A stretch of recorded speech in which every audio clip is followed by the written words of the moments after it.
Good morning mga day. So today is Saturday, so we're going to Dumaguete, no? Kay ugma ang exam sa civil service. So karon pa lang adto mi kay magpa smoke emission man pud mi, so magmotor mi karon going to Dumaguete. So kuyog mi ninyo. Let's go.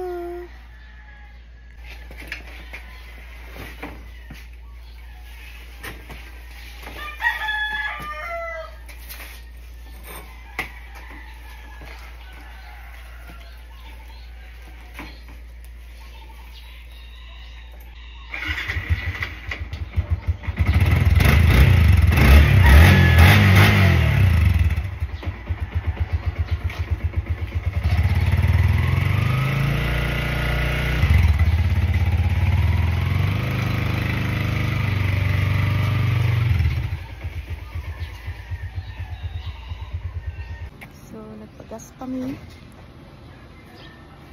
nagpag-aerox in round ako mag-sniper. So tagsa-tagsa nag-motor ka nagpa-emission doon.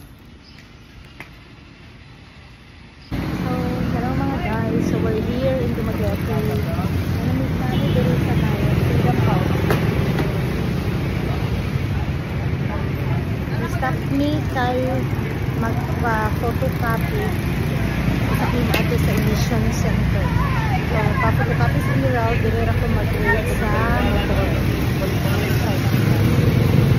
Welcome to Dumaguete.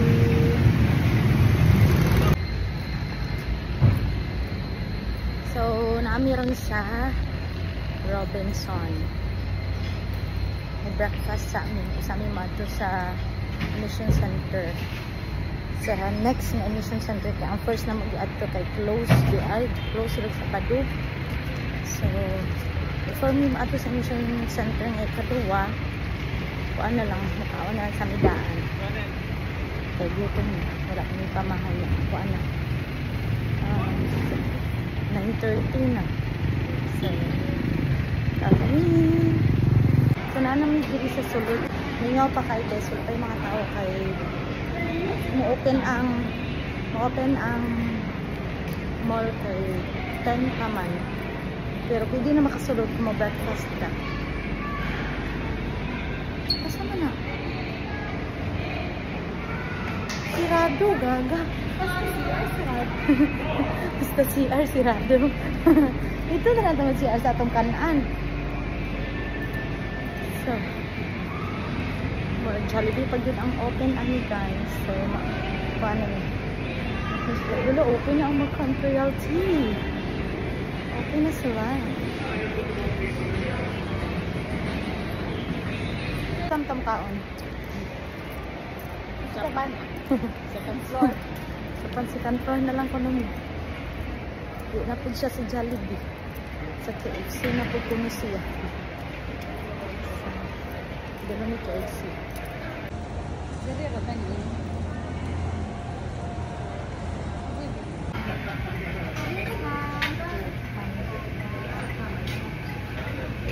Kau nak?